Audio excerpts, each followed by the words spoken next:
Nongeye kubasuhuza cyane mwese mukurikira Voice Media Rwanda TV. Uyu munsi rero tugiye kwiga isomo ry'ukuntu wafata ishati ukayihindura uburyo yari ikoze bisanzwe ukaba washyiraho nk'imigongo kugira ngo ise neza kurushaho. N'ubundi yari isanzwe isa neza ariko nta kantu k'inyongera tugiye gushyiraho. Ngiye kubibakorera rero kwihuta kugira ngo ubashe kubibona neza nawe ube wabikora ubaye bishatse. Ku buryo ushobora gufata ishati isanzwe yo mu rugo ukavuga ati reka nongere akantu ka made in Rwanda kandi yari ishati isanzwe. Urabona ko ari ishati isanzwe rwose. Turifite imifuka isanzwe, iyi shati yari yuzuye, durifite n'udupapuro ko turiko mu bitugu tuba turimo. Nkungira ati no shati nawe urimo urabibona. Rero hano tugiye gushyiraho imigongo. Umuntu utazi umugongo uraje ubone mbere na mbere ko tuyifungure mbaze nkwereke neza. Hanyuma nitumara gushyiraho imigongo, ishati yite ko ihinduka ibe nyine nk'ishati ya made in Rwanda zira musanzwe muzo busanga zifite imigongo andi design kandi yari ishati isanzwe duhinduye. Nkugira ngo ni Voice Media Rwanda TV kurikirana akantu ko kandi kuko tugiye kubikora bihite birangira ubibone nawe uburyo ki ushobora kubikoramo. Dore cyambere hano nimo ndafungura kugira ngo turebe ukuntu twashyiraho umugongo hano kubera ko hari uruhande ruriho umufuka. Hari n'uruhande rutariho umufuka. Rero uruhande rutariho umufuka nirwo rujyaho umugongo wenda uhagaze. Noneho uruhande ruriho umufuka rujyaho umugongo utambitse. Reka dufunge nkwereke neza. Kubera ko tugiye kubanza dupime dore hano. Hano niho hajyaho umugongo utambitse. Noneho uruhande ruhagaze ni urura ruhande nako rutariho umufuka. Nirwo rujyaho umugongo uhagaze. Dore umugongo ni mwene y'inguye. Imigongo igira design menshi. Igira design menshi agiye atandukanye. Wowe ujya kugura ukareba design ubona ukunze kajyanye n'igitambaro. Rero uyu mugongo no tugiye gushyiraho hano no kuvuga ngo ntago dupfa kurambikaho gutyo gusa, icyo gihe turambitseho ntago byahura, ntago bihura. Rero ikintu hano tugiye gukora, tugiye kubanza dufunga ishati yacu neza, tubanze dupime ahantu tubushira, kuko iyo turi gukata ibitambaro by'ishati wenda tugiye gutangira gukata ishati ntago dushyiraho umugongo nyuma, tuwushyiraho mbere yuko dufata bya bipande by'imbere tubihuza n'icy'inyuma, tubanza tugashyiraho iyo migongo igomba kujyaho. Ariko ubu ngubu ni ishati isanzwe ikoze yuzuye, tugiye kwiga kuyihindura. Nitumara kuyihindura dutere kandi design kandi itisa neza kurushaho, n'ubundi yasaga neza ariko biteye bakarusha. Rero ibi ngibi ndimo ndabivuga ku buryo umuntu watekerezaga yuko ngo uyu mwenda ngo sinawuhindura ngo nyine ni gutya gusa, birashoboka. Dore na hano hasi kase mu madibu ukuntu nuvuga ngo ndayireshyeshye, hari ukuntu hasi nyine ibisumba ubona imanutse hasi imbere cyane n'inyuma. Icyo gihe rero urumva ko biterwa n'uburyo washatse ko ishati yawe bayikata. Ushobora kubikora cyangwa se ntubikora, ariko akenshi ku mashati tugura ya magaze cyangwa yo muri cagu usanga ariko ameze hasi. Rero hano umugongo uraza kuza kujyaho kuriya umanutse ariko uturutse yarakujase ku ruhande. Reba hariya ugomba kuwuturutse yarakujase hejuru neza hejuru. Rero ntabwo dupfa kumanuka ingwa kuriya ko dushobora kubihengamisha. Nitumara kubona hano umugongo muhinduka kora hariya kuyikora neza, akaba ariho winjira. Vuga ngo tugiye gupima umubare urimo hariya hejuru.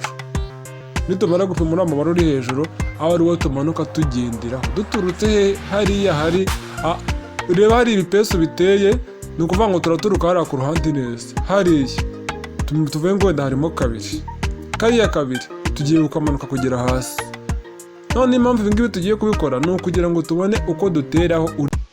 Tuguhaye ikaze kuri Voice Media Rwanda TV. Dukora ibintu byinshi byiza kandi bitandukanye. Turasifura baby rock, amariba ya modeli zose kandi zigezweho. Si byo gusa n'amakanzu turakora n'imyenda y'abagabo n'imyenda y'ubudodo, kandi ikindi tunigisha online modeli zose. Wamubwira ati ngo hano kuri Voice Media Rwanda TV ukore subscribe ubone na byinshi byiza kandi bigezweho. Turabakunda cyane. Iyo mugongo uko uriya mugongo hari umuntu upfa kuwushyiraho gutyo gusa ngo ngiye ngo ndi kubibona ngo buri ngo n'ubu ngubu. Ibyo bintu bishobora kuguhira pe, ariko uba ufite ibyago byinshi by'uko ushobora kuwuhengeka. Kandi icyiza ni uko waca umurongo nkuriye kuvuga ngo umugongo ngiye kuwuringaniza n'uyu murongo. Birasa si yabibaye kandi ukora mu buryo bworoshye. Icyambere kugereranya biteza impanuka nyinshi. Niyo mpamvu akenshi ukoresha imetero ugapima ku buryo reba impamvu ntutarakujase ku ruhande ni ukugira ngo umugongo utaza kwegera biriya bipesu cyane. Kandi ni nako imigongo akenshi ijyaho. Ushaka kubishyira kujase ku ruhande, ushaka kubishyira ahandi hantu wenda wumva ushaka, ariko ishati yacu ntihari tugiye kuwushira. Rero hari ikintu tugiye gukora, ntabwo dupfa kuwurambikaho gutyo gusa. Ni ukuvuga ngo hariya hejuru uraba uzamutsemo indani. Ngiye gufata ikora ndiceho akantu gato guturuka hariya baze nciye akantu gatoya nyine mere nkaho ndikuye, ariko ndikure hari aho nyine ndibuze kuza gukenera, ntabwo ari kurikura ryose. Urabona ko ikora ndikuyeho, noneho ngiye gufata hariya mu rutugu naho nkure mbitandukanyeho akantu gatoya. Ni ukuvuga ngo mu rutugu igipande cy'inyuma n'igipande cy'imbere hari ukuntu umuntu aba yabihuje, wamara kubihuza ugashyishamo urudodo rero kugira ngo uriya mugongo ucengeremo imbere, ntabwo umugongo ujyaho ngo ugaragare inyuma. Hari abantu bawukora n'ubundi ukaba wawuteraho gutyo gusa inyuma ugasa n'uwuhina, ariko hano ndashaka kuwuzamurira mu mwenda nibwo usa neza kurushaho. Rero biransaba ko mbaza guca kariya. Kubwira ngo iyi shati rero ni ishati isanzwe, ngiye kuyihindura mubibona neza ku buryo nawe ushobora kuvuga ngo iriya shati yanjye, ya shati wenda iri hariya nshobora gutereshaho wenda umugongo igahita iba wenda nka made in Rwanda, ntiriwe njya kudodesha iyindi tisi ngo nkurishemo bakore mu ishati. Rero umugongo ugira ubwiza n'ububi, dore buno ni ububi, buno ni ubwiza. Ukiwureba nawe uhita ubibona, ureba ahantu hakeye cyane naho haba ari ku bwiza. Ni ukuvuga ngo wararongeye kuwudoderaho hariya, ariko hejuru mbere nk'uwurenzamo cyangwa murekeshe neza na kiriya gitambaro, kuko uraza kuza kwinjiramo imbere ninongera kubiteranya. Reba kuriya urabona ko bireshya hejuru, nshishe mu rudodo. Icyitonderwa rero hano, nzabigisha ukuntu ushobora gutera umugongo ku mwenda mu buryo butandukanye. Handi ikintu ndi bukore, ndawurambikaho nshishe akadodo hejuru gusa ku ruhande, ariko kanyarusheje neza katagaragara, kandi uba ugomba kwigengesera ukajya ucishaho akadodo gasa n'ibara uri kudoderaho. Ni ukuvuga ngo nimba uriya mugongo usa umukara, ndareba akadodo k'umukara. Ntabwo ari ukuvuga ngo niba umugongo usa umukara ngo ndebe akadodo wenda ngo ka bleu foncé ngo nuko nako kijimye, ngo ndebe shokora ngo nayo irijimye, icyo gihe bisa nabi. Reba neza ikiri akadodo k'umukara kandi ukagenda ku ruhande neza ku buryo akadodo katagaragara. Niyo mpamvu mbwira ati uba ugomba gukora ibintu bifite isuku binoze neza, nta mpamvu yo kuvanga ibintu bidasa. Nimba ubona akenshi rero uru rudodo hari igihe wenda ukora nk'ishati wenda urugero isa umweru ugashyiraho umugongo w'umukara kureshya, ntabwo wari ushyiramo urudodo rw'umweru ku mugongo, bihita bigaragara ko ari akantu k'umweru k'akadodo wacishijemo kari kumwe n'uriya mukara uba uri ku mugongo. Rero iyo bigenze kuri iyo ugiye gutera umugongo, ushyiramo akadodo k'umukara gasa n'umugongo. Wenda waza kudoda ahandi ku ishati ugakoresha uwo mweru wakundi gukoresha, ariko ugakoresha urudodo rusa n'umugongo, nibwo umugongo uba ubona uriho, ariko utavuga si ubu ngubu uriho gute. Uri mugongo basizeho wenda supaguru, wenda birafata ko haje n'ibintu by'amakore, uriya ntibasizeho kore, ntumenye ibyo ari byo. Kubera iki? Akadodo basizemo ntabwo kagaragara. Uyu mugongo turawutera tumanuka tugere hasi naho turaza kuharinganiza, ariko biraza nyuma. Reka mbanze niterera umugongo ugere hasi, numara kugera hari hasi yameze nk'ahasumbana, ndaza kuza kuhareshyeshya nyuma n'umugongo nyine ubigenderemo gatoya nta kibazo. Dore ndahareshyeshya kuriya, turi hano hasi hari hakase wenda nka madiba, abenshi mubyita madiba, yakamadiba ariko gatoya. Gato umugongo wonyine, ishati yo ndaza kuza kuyireshyeshya nitonze. Nako mu kanya n'ubu ngubu nditonze, ahubwo mu kanya turangije gutera n'umugongo. Mubwira ngo ni Voice Model Rwanda TV, ukora subscribe niba utarayikora, kandi nyandikire kuri WhatsApp. Mfite group ya WhatsApp, iyi video mbere yuko igera hano kuri YouTube, iyo group iba yabanje kugeramo abantu babibonye. Ni ukuvuga ngo utagombye kujya kuyishakisha hano kuri YouTube. Rero hano ndashyiramo urudodo rwa kabiri, urudodo rwa kabiri rurajya kuri ruriya ruhande rundi nabwo ku ruhande neza, kandi ukigengesera ku buryo ubikora neza, bireshya neza ntibinahengame. Akadodo kagomba kuba kagororotse, ni ukuvuga ngo mbere y'uko ushyira muri runo dodo ugomba kuba nibura ufite ibyo nakwita nk'uburambe, uzi neza kugorora urudodo, kandi ikindi uri wa muntu ushaka kuba nk'igitenge, ku buryo uba wibaza urudodo usizemo nimba wenda ari wowe urusizemo, nimba wenda byarasohokanye mu ruganda n'igitenge. Icyo gihe uba ugomba kubikora ku buryo ushobora kubyibaza. Niyo mpamvu rero uyu mugongo cyangwa se akadodo ndi gushyiraho hano, ugomba kugorora akadodo neza, nka kwa kundi uba ukuba igitenge akadodo kagacisha ku ruhande. Hari umuntu ukuba igitenge agashyira akadodo ku ruhande neza, ukagira ngo ntabwo ari imashini isanzwe yabidoze, kandi ari imashini isanzwe. Kandi nkubwira ati niyo mpamvu Voice Model Rwanda TV iyo agiye kudoda amadesine agiye atandukanye akoresha imashini isanzwe. Bino mbikora kubera ko kugira ngo hatazagira umuntu uvuga ngo ngewe ngo urabona yakoresheje imashini yindi, ngo ngewe ngo mfite imashini isanzwe, ngo rero imashini isanzwe ntabwo byavamo. cyangwa se ukabikora ukabona ntabwo bisa neza. Rero hano ikintu ngiye gukora ngiye kungira ntiranye nk'uko hari hateranyije. Hano ni ishati isanzwe uri kubibona ifite tuno dupapuro muri kubona hano, ntabwo natuvugaho byinshi kuko muratuzi. Ngiye ndimo ndayihindura nyigira made in Rwanda cyangwa se made in iyo watekereza yose. Cyambere nuko ngiye kuyihindura ngashyiraho umugongo, bityo ugiye kuyihindura amadezeni yayo. Mpamvu nakoresha imashini hano ngiye kugira ntiranye nk'uko bisanzwe, nk'uko byari biri, dutambaro nduhuze nk'uko byari biri. Ngiye kubanza muri hariya mu rutugu, kandi ino shati uburyo ki yari idozemo ntabwo ariko tudoda amashati asanzwe. Amashati asanzwe hari ukuntu duteranya ibipande by'inyuma n'icy'imbere tukabihuza mu rutugu, ibyo bintu murabizi. Hano rero biratandukanye, ni akadodo kamwe gusa karimo bigahita bihura. Abantu wenda bashobora gutekereza ngo igipande cy'imbere n'icy'inyuma urabanza ukabihuza bihindurije ukuntu, ukongera ukabihindurura, warangiza ugacishaho akadodo k'inyuma. Ibyo bintu birashoboka, ariko hano ntabwo ariko byari bikoze. Kandi uko byari bikoze niko nari dusubize uko byari bikoze. Kuyikora naho abantu bari bazi ko banza kuriterera nk'imbere ukarihindurira inyuma. Ibyo bintu birashoboka pe, ariko hano ku ishati yari ikoze yari irimo akadodo kamwe gusa kagiye kuriya gafata imbere n'inyuma. Ni ukuvuga ngo ibi ngibi nabyo ushobora kubikora, ariko akenshi nyine amashati baba barakoreye mu nganda uba usanga ariko akoze muri buriya buryo bworoshye. Akadodo kamwe kandi kagiye ku murongo kaba kananoze gafite isuku. Duko ushaka kudoda ishati bisanzwe neza ariko ukaba utakigeza kuri kano kadodo kaba karimo hano. Urabona ko ibintu birabaye kabisa. Igisigaye rero ngiye gushyira umugongo ku mufuka. Umufuka nawo agomba kujyaho umugongo. Nkubwira ati mbona nakoresheje imashini isanzwe kugira ngo umuntu wese, ndabizi ko kwiga kudoda abenshi hafi ya bose bigira ku mashini isanzwe. Hano rero umugongo urajya kubona umufuka naho utambitse gutya, ariko ujye ku ruhande neza hejuru.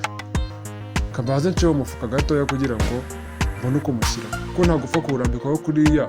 Akenshi hari igihe hari umuntu ushaka kurambikaho kuriya ziriya nguni akazihinduramo ku ruhande bigakunda, ariko ntabwo wabona ko uteraho hagati. Gukoresha imashini isanzwe nibyo byiza, kubera ko umuntu wese ugiye kudoda akoresha imashini imeze gutya. Izi bazita ngo ni nyonganyonga, hari n'iz'umuriro.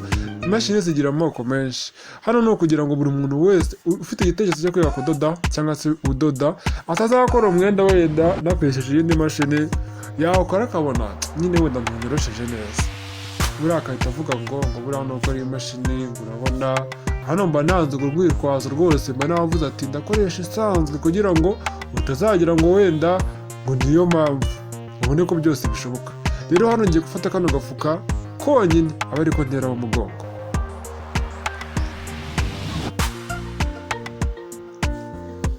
Hano ndashyiraho umugongo kuriya muturutse hariya ku ruhande neza. Ni ukuvuga ngo kariya kantu k'umufuka kari gahinnye, kuriya nyine ujya gutera umufuka ukabanza ukawuhina. Umufuka w'umwomekano niko bawutera. Noneho ndagahinuye ariko ndambikaho akagongo kugira ngo bireshye neza. Ni ukuvuga ngo ndongera nze kugahina n'umugongo umuhiniremo ku buryo utamenya ukuntu umugongo impande zawo zimeze. Hano ndimo ndabivuga kubera ko hari umuntu utera umugongo akajya ahina umugongo honyine ngo akore akaguni. Icyo gihe bijya ariko biba bisa nabi pe. Keretse ari ahantu nyine ubona nta kundi wabigenza urabikora, ariko umugongo buriya kugenda ukabona imisozo yawo, ndavuga hasi no hejuru, hagiye hinjira mu mwenda mu buryo utamenya ubwahibwo. Biriya nibyo byiza. Mbwiye muri First Made Rwanda TV, turakora subscribe wayikora, kandi uri kureba ino video utanyandikira kuri WhatsApp, nyandikira kuri WhatsApp umbwire ngo nshyira muri group. Ndayigushiramo. Iyo group uzagiye ubonera nk'ibintu byinshi, kandi abantu bamaze iminsi banshimira kubw'amasomo ndi gukora ngo arabafasha cyane. Kandi icyo nababwira cyo ni kimwe, iri ni itangiriro, ntaho ndagera. Ubu ntaho ndagera rwose, kuko amasomo nzabaha amasomo menshi ku buryo iyi channel yanjye izaba iri mu macano ya mbere wenda afasha abantu wenda gukuramo inyigisho nyinshi, abantu bakayigiraho ibintu byinshi bigiye bitandukanye. Kandi ni ukuvuga ngo oya reka dutegereze nibwo tuzayabona, ko nshobora kuvuga ibintu bakavuga ati ngo wenda arabivuze tuzabitegereza tubibure. Mwiga muzamugenda mubona ibikorwa gahoro gahoro. Icyo nzi cyo kwiga muzigeraho ibintu byinshi bitandukanye, kandi kudoda wenda turi kubyibandaho cyane kubera ko nyine ariko kazi wenda mba ndimo cyane cyangwa se nkora.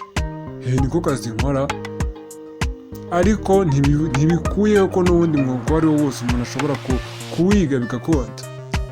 Hano rero nimara gushyiraho kariya kagongo kuriya, ndongera mpine uko umufuka wari umeze. Reba kariya kagongo harangahiniye mo imbere.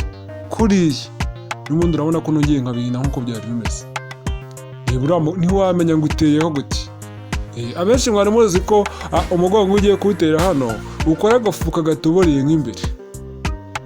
Wamara gukora ako gafuka ugatambikaho umugongo. Ibyo bintu narabyigishije murabizi, nimba utarabibonye jya kureba isomo nigisha ukuntu bakora ishati ya kigabo ariko ya made in Rwanda. Ko nakoze amashati abiri, hari ishati imwe isanzwe y'igitenge n'indi shati ya made in Rwanda ifite imigongo.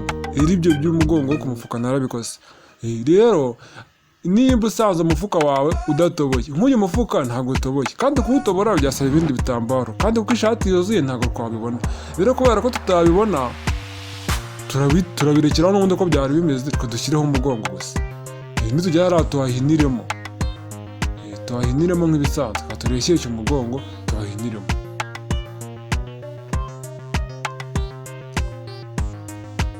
Hano tuzahigiraho ibintu byinshi rwose bigiye bitandukanye. Niyo mpamvu wowe turakora subscribe wayikora, kuko ibintu bigenda biza gahoro gahoro. Niba naratangiye twamamaza amamoderi nta masomo tubona, none amasomo akaba yaratangiye gahoro gahoro, kuko ntabwo ari muri uno mwaka, si mwushize, ibintu byatangiwe kera.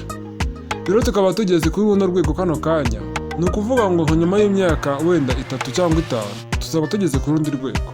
Kandi hano tuzahigira imyuga myinshi itandukanye. Uvanga iyi channel izajya icishwaho amasomo menshi yo mu kudoda, mu bindi bintu by'ubukorikori, ku buryo umuntu ashobora kuza agatambutsa isomo ryiwe ry'ukuntu wenda ushobora gukora ikintu runaka cyangwa se kwiga umwuga mwiza, wenda atari no kudoda gusa, n'ibindi bintu bigiye bitandukanye.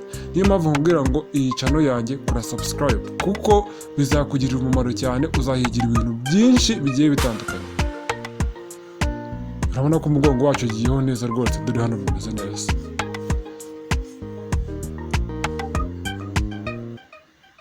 Wenda harimo benshi babonye, urabona ko hano hasi harasombana. Reba hakase ukuntu mu madiba, urimo urabibona neza, ati ngo wanjye kwiga nshyiraho imetero, harasombana. Noneho ngiye kuhareshyeshya. Ko umukiriya ashobora kukubwira ngo ishati yanjye rero narayiguze, ariko nyigura ari ishati isanzwe, ndagira ngo igireme wenda ishyireho umugongo, ushyireho amadizayini y'umugongo, ariko no hasi ndabona ikoze mu madiba, ndashaka ko isombana, nako ndashaka ko ireshya, uyireshyeshye dore irasombana. Icyo gihe rero ushyiraho imigongo kuriya. Ariko nakubwiye ngo hari ibanga ry'ukuntu batera umugongo rindi. Hari umugongo batera bawometseho kuriya, birashoboka, icyo ni kimwe. Ariko hari n'umugongo bateraho kuriya ariko umeze nk'uwihishe mu ishati, ku buryo utabona umusozo wahariya ku ruhande nagiye ncisha akadodo. Ibyo bintu ngiye kuzabibigisha. Fata umugongo mutere bisanzwe kuriya, fata n'ubundi umugongo mutere bitameze kuriya. Noneho wowe ubona itandukaniro ry'ukuntu nteye imigongo, ku buryo ushobora guhitamo uburyo ushaka. Abenshi bahitamo buriya buryo bwo kuwuhisha, ariko ni bakeya. Akenshi usanga abantu benshi batabizi bawutera gutya gusa. Nabyo ni byiza, nibyo byatangiye, nibyo byoroshye. Biriya bindi ni ko kuranyura umuntu ashobora gukora nka kadizayini, abandi bantu bakagenda bogera nk'utundi tuntu. Wenda nk'umuntu wenda wakoze ishati y'amaboko magufi, n'imbere zo zabanje gukorwa bwa mbere, ugasanga hari nk'umuntu wenda nimba uruganda rukoze ishati y'amaboko magufi ya wenda, ni urugero ndimo ndatanga.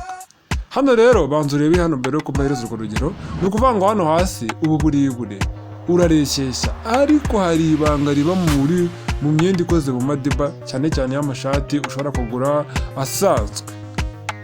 Akenshi usanga nimba hasi yakoze mu madiba, igipande cy'inyuma ari kirekire kurushaho icy'imbere ho gatoya. Ni ukuvuga ngo hano ndaje mbere y'ishyeshya ubone neza. Ushobora kureshyeshya kuriya bigakota, ariko wakambara ukabona imbere ni hagufi ariko inyuma ni harehare ukuntu.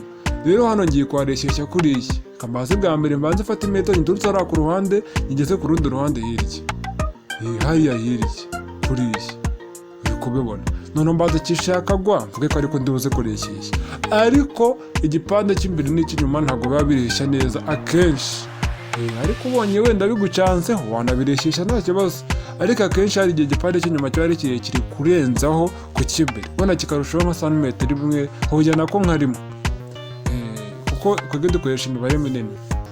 Kandi mwihangane ku bantu natangiye nkora amasomo nkajya mvuga ngo hano dupime santimetero 2 imwe nkoresha imibare minini, ka santimetero ari imibare mitoya. Mu byihanganire mu mbabarire, buriya umuntu atangiye wenda nk'ikintu, murabona nibwo ndane ntangira kuzajya dukora amasomo ameze gutya, akenshi nyine haba hari ibintu umuntu agenda avugurura gake gake. hano ngiye kubirishyashya neza koresha.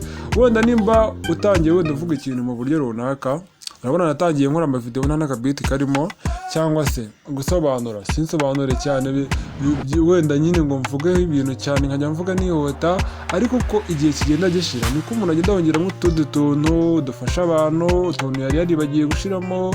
Niyo mpamvu rero mbasabye imbabazi cyane ku bijyanye n'ibipimo, kuko hari umuntu wamaye igitekerezo arambwira ati ariko kuvuga santimetero imwe hano kandi upima ni umubare munini, santimetero ari umubare mutoya, bimeze gute?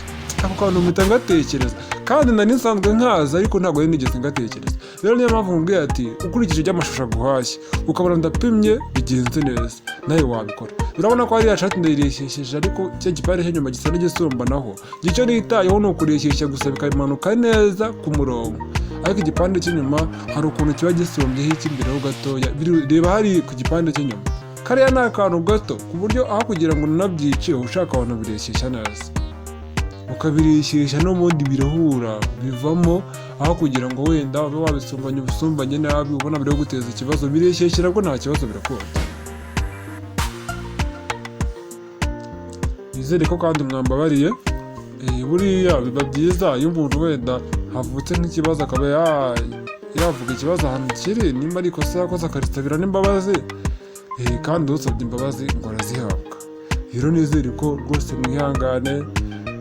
Akenshi usanga bibaho wenda nko gutya ndi gukora video nka gutya ukabona ko ibintu byose bimeze neza pe, ariko ejo nagira kandi kantu nongeramo ukabona nyine bibaye neza kurushaho, gutyo bigenda bibaho. Rero hano mu gukuba ishati, ubundi ishati akenshi umuntu akuba umukubo munini. Ishati ya made in Rwanda bari umukubo munini, kandi nari agakubo gatoya. Ariko hano ntabwo dukuba munini cyane kugira ngo tutaza kugabanya uburebure bw'ishati, kuko ishati yari idoze ntabwo twarengeje nk'uburebure. Akenshi ugiye gukata ishati isanzwe ku burebure urenzamo, kuko uzi neza ko uzakuba umukubo munini. Ariko iyi shati yari idoze irangiye, wenda nyirayo yambara. Rero ninjya gukuba umukubo munini uburebure ndabugabanya cyane nkabye. Rero niyo mpamvu hano ndakuba agakubo gasanzwe karinganiye, ariko ibisanzwe amashati ya made in Rwanda umukubo munini niwo ugezweho. Niyo mpamvu nkubwira ngo ibintu bigenda bihinduka. Mbere twakubaga umukubo mutoya, ariko ntihabura abantu wenda bongeramo utundi tuntu, bateka tubikore gutya. Niyo mpamvu nakubwiye ngo nzakora indi video yigisha ukuntu ushobora gutera uriya mugongo mu bundi buryo. Hari umuntu ushaka kubona muteye wenda akajya muri comment akandika amati yaho uteye nabi, buriya se uteye neza. Comment ngo zari igihe zitabura, ariko ibyo ngibyo umuntu arabyirengagiza. Buriya nanjye nibura mba nagerageje kuwutera nkabigaragaza. Gusa nyine n'ibyo nabyo wenda hari umuntu ushaka kubivuga. Niyo mpamvu nakubwiye ngo nzabereka ukundi kuntu ushobora gutera umugongo ukawutera mu bundi buryo, kuko umugongo bayitera mu buryo bwinshi. Rero niyo mpamvu rero ushobora gutekereza ngo wenda ngiye kujya kwandika muri comment ndavuye ngo hari ubundi buryo wawuteramo, nabyo birashoboka kandi nzabikora nabyo mu bubone. Ariko na gutya nabwo nta kintu bitwaye. Gutya nibwo abantu benshi babikora rwose, nta kintu bitwaye. Urudodo rwo hasi rurashize, mwihangane.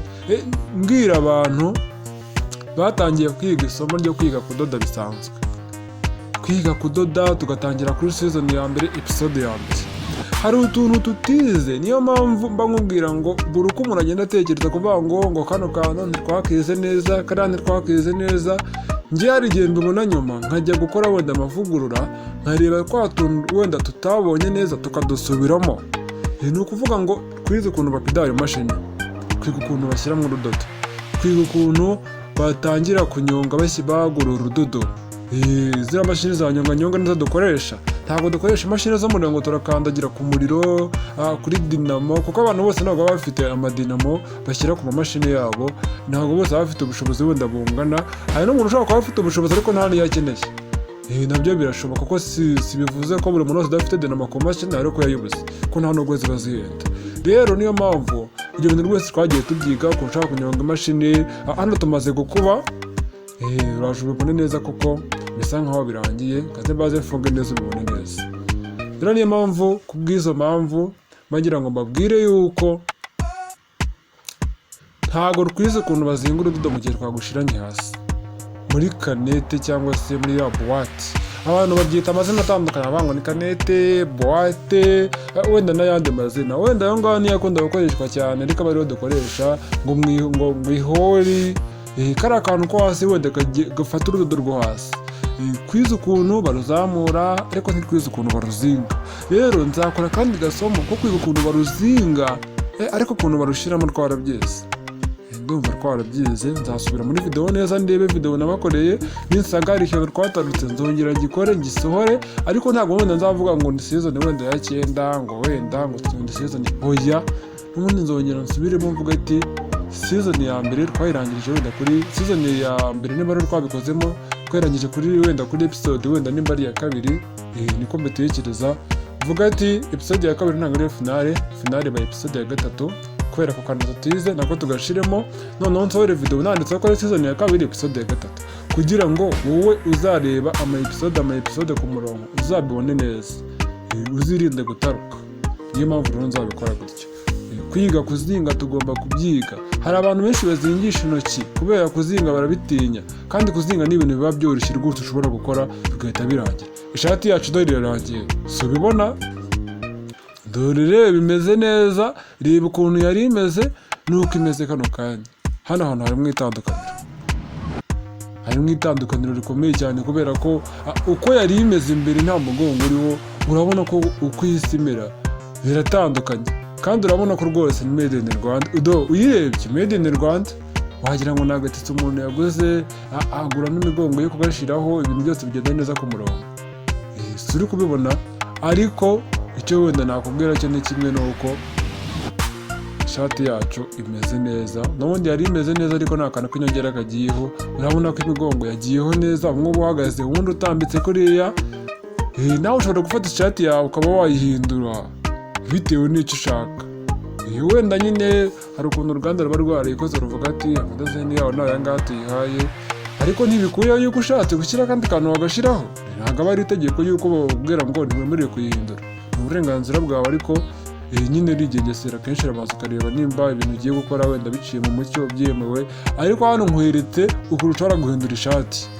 Ntabwo nkubwira ati genda wenda uhindagura imyenda yose uzajya ubona, kuko ushobora guteza wenda nabwo ikibazo. Gusa nyine ya Reverse Model Rwanda TV urabona ko ishati yacu iyarangiye kandi imeze neza. Ahubwo ngo wakoze kunkurikirana nawe ubutaha, reka twamamaze rero, banze urebe tugiye kwamamaza, tumara kwamamaza ubone kugenda. Murakoze. Tuguhaye ikaze kuri Reverse Model Rwanda TV, dukora ibintu byinshi byiza kandi bitandukanye. Turasifura baby rock, amariba ya modeli zose kandi zigezweho, si byo gusa n'amakanzu turakora n'imyenda y'abagabo n'imyenda y'ubudodo, kandi ikindi tunigisha online modeli zose. Mubwira ati ngo hano kuri Reverse Model Rwanda TV ukore subscribe ubone na byinshi byiza kandi bigezweho. Turabakunda cyane.